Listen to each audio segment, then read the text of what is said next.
Hello बच्चों, कैसे हो? उम्मीद करता हूँ बढ़िया होंगे। तैयारी कैसे चली है मुझे कमेंट बॉक्स में बताओ। आज की जो क्लास है वो मैं परिमाप तथा क्षेत्रफल से लेकर आया हूँ आप सभी बच्चों के लिए, और ये मोस्ट इंपॉर्टेंट क्लास है। और मैंने वही सब क्वेश्चंस यहाँ पे लिए हैं जो आपके पेपर में पूछे जाते हैं। क्योंकि बच्चे देखो, अब आपको किसी मोटिवेशनल की जरूरत नहीं है, आपका एडमिट कार्ड आ चुका है।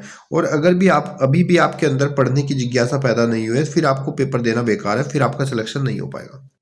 तो अगर आपको तैयारी कर रहे हैं बढ़िया से, तो अच्छे से समझिए चीज़ों को, उनका जाने उनके बारे में जानिए, फॉर्मूले याद करिए।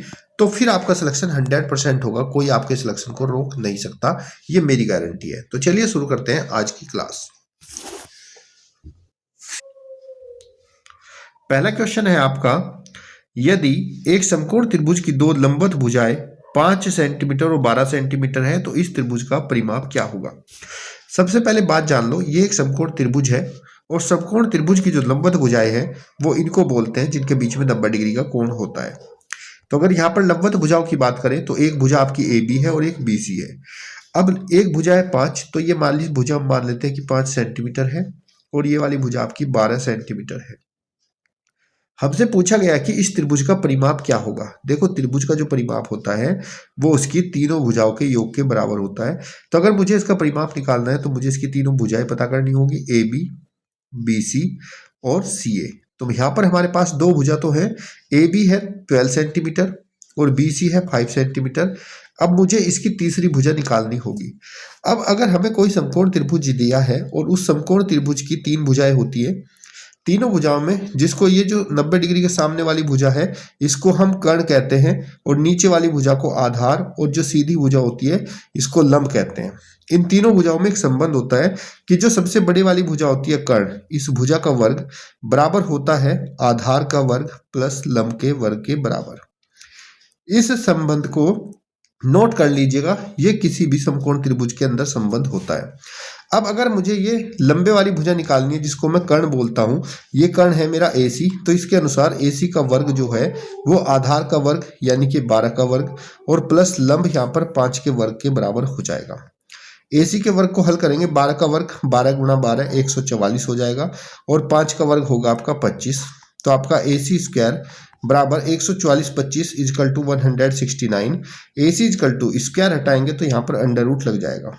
देखो बच्चों, पेपर में इस तरह के सवाल आएंगे, और ये सवाल अगर आपको कठिन लगे तो आपको प्रैक्टिस ज़्यादा करनी होगी, यही पेपर में आता है। 169 जो होता है वो 13 का वर्ग होता है, तो AC बराबर हमारे पास हो जाएगा 13। ये वाली भुजा हमारी आ जाएगी 13 सेंटीमीटर। हमसे पूछा गया था इसका परिमाप बताओ। अब परिमाप के लिए तीनों भुजाओं का योग करना पड़ेगा। ए बी है हमारे पास 12 सेंटीमीटर, 12 प्लस बी सी है 5 सेंटीमीटर, और सी ए जो हमने निकाली हुई है 13 सेंटीमीटर। अब हम इसको प्लस करेंगे, 12 5 17 और 13 हो जाएगा 30। तो इसका परिमाप होगा हमारा 30 सेंटीमीटर। ऑप्शन नंबर डी आपका राइट आंसर हो जाएगा। कमेंट बॉक्स में बताओ मुझे पहला क्वेश्चन समझ में आया कि नहीं। वीडियो को लाइक और शेयर करते चलना। अगला प्रश्न देखिए। अगला प्रश्न है आपका, एक आयताकार पार्क है, एक पार्क है जो 1500 मीटर लंबा है। चलिए हम यहाँ पे एक पार्क बना लेते हैं। इस पार्क की हमें डायमेंशन दी है, ये पार्क 1500 मीटर लंबा है, साथ ही 750 मीटर चौड़ा है। इसकी चौड़ाई जो है वो क्या है, 750 मीटर। अब देखो, अगर लंबाई 1500 है तो इसके सामने वाली भुजा, ये भुजा भी आपकी 1500 मीटर ही होगी, और ये वाली भुजा आपकी 750 मीटर चौड़ा है, तो ये भुजा भी आपकी 750 मीटर ही होगी। मैं आपको बहुत आसान तरीके से बताऊंगा इसको। इसमें कहा है कि इस पार्क के एक साइकिल सवार को 4 चक्कर लगाने हैं, 4 बार इसके चारों तरफ घूमना है, और साइकिल की चाल है 4.5 किलोमीटर प्रति घंटा। तो बताओ उसको 4 चक्कर लगाने में कितना समय लगेगा। तो पहले पता करते हैं कि यार 4 चक्कर में दूरी कितनी चलेगी। तो उसके लिए पहले एक चक्कर में चली दूरी निकालेंगे। एक चक्कर में चली दूरी, तो यहाँ लिखेंगे एक चक्कर में चली दूरी। वैसे तो आप इसका परिमाप भी निकाल सकते हो, लेकिन आप बिल्कुल सिंपल तरीके से करोगे तो एक चक्कर में कितनी दूरी चलेगा, चारों भुजाओं को जोड़ दो, 1500 प्लस 750 प्लस 1500 और प्लस 750। आप इनको प्लस करोगे तो 1500 1500 हो जाएगा 3000, और 750 और 750 हो जाएगा आपका 1500। तो टोटल इसको एक चक्कर में चलना पड़ेगा 4500 मीटर। ये एक चक्कर की दूरी है, और इसको कितने चक्कर लगाने हैं यहाँ पर, इसको लगाने हैं 4 चक्कर। तो मैं लिखूंगा 4 चक्कर में चली दूरी, यहाँ पे लिखूंगा 4 चक्कर में चली दूरी। बहुत ही डिटेल से बता रहा हूँ, अगर अब भी समझ में नहीं आया तो समझो फिर पेपर में खतरा है। 4 चक्कर में चली दूरी, एक चक्कर में चला 4500, तो 4 में चलेगा 4 गुना 4500 मीटर। गुणा करेंगे 400 400, 4 पंजे 20 और 4 चौक 16 17 18, तो टोटल हो जाएगा 18,000 मीटर। कितना हो जाएगा? 18,000 मीटर। इस मीटर को हम किलोमीटर में बदलेंगे तो आपको पता है 1 किलोमीटर बराबर होता है आपका 1000 मीटर।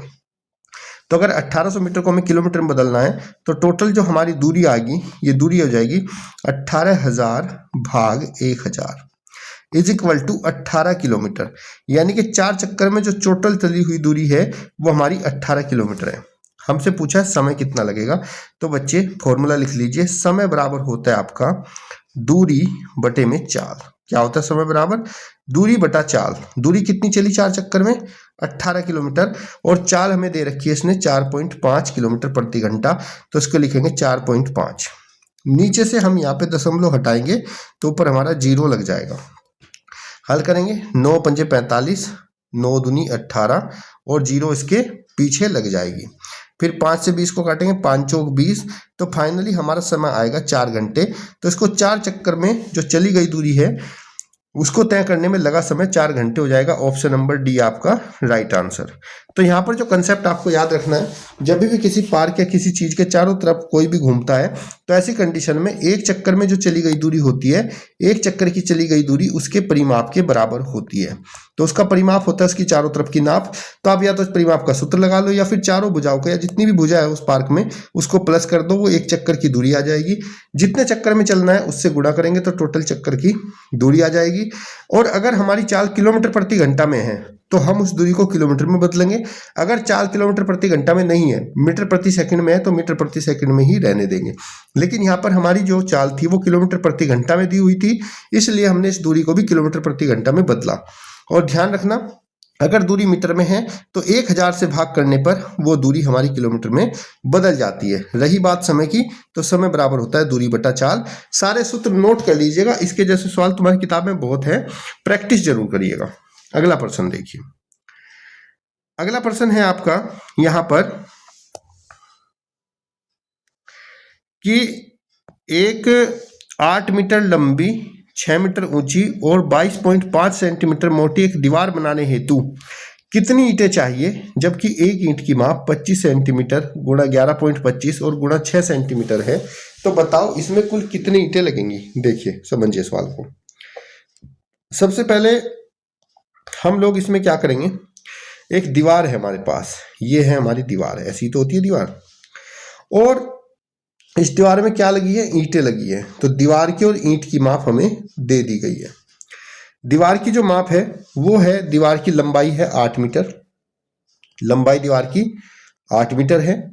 चौड़ाई है दीवार की 6 मीटर, और दीवार की लंबाई चौड़ाई नहीं, लंबाई और ऊंचाई, ऊंचाई है 6 मीटर, और दीवार की जो मोटाई यानी कि जो इसकी चौड़ाई है वो दी है हमें 22.5 सेंटीमीटर। यहीं पर अगर हम ईंट की डायमेंशन की बात करें तो ईंट की लंबाई है, ये पहले लंबाई होता है फिर चौड़ाई फिर ऊंचाई, तो ईंट की लंबाई है 25 सेंटीमीटर, चौड़ाई है ईंट की 11.25 सेंटीमीटर, और ऊंचाई है ईंट की 6 सेंटीमीटर।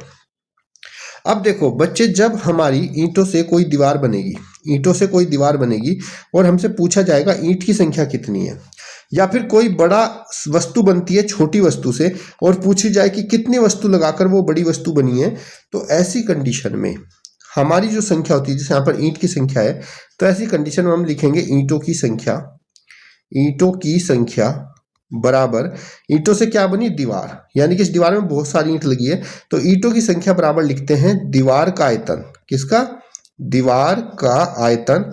बस जो बना है उसका आयतन निकाल दो और साथ ही भाग कर दो एक पीस के आयतन से, यानी कि यहां पर ईंटों से बनी है तो लिखेंगे ईंट का आयतन, और यहां पे गुणा नहीं करनी। आयतन बराबर होता है लंबाई गुणा चौड़ाई गुणा ऊंचाई। लिख लो सूत्र, आयतन बराबर होता है लंबाई गुणा चौड़ाई गुणा ऊंचाई। तो अब हमें दीवार का आयतन के लिए दीवार की लंबाई गुणा चौड़ाई गुणा ऊंचाई करनी होगी। लेकिन एक बात ये भी याद रखनी है, क्या सबकी यूनिट समान है? ये सेंटीमीटर में, ये सेंटीमीटर, ये भी सेंटीमीटर। तो ये जो हमें मीटर में लिखे हुए यहाँ पर, इसको भी हमें सेंटीमीटर में बदलना होगा। और आपको पता है बच्चे, 1 मीटर में आपके 100 सेंटीमीटर होते हैं। कितने होते हैं 1 मीटर में? 100 सेंटीमीटर। तो ये जो 8 मीटर है, 8 की गुणा हम 100 से करेंगे तो ये आपका हो जाएगा 800 सेंटीमीटर।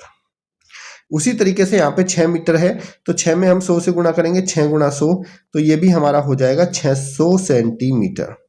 अब हम लिखेंगे दीवार का आयतन। दीवार का आयतन, दीवार की लंबाई जो कि 800 है, दीवार की चौड़ाई जो कि 22.5 है, और दीवार की ऊंचाई जो कि 600 सेंटीमीटर है। इसको भाग करेंगे ईंट के आयतन से, तो ईंट की लंबाई हो जाएगी 25, ईंट की चौड़ाई हो जाएगी 11.25 और ईंट की ऊंचाई हो जाएगी 6 सेंटीमीटर।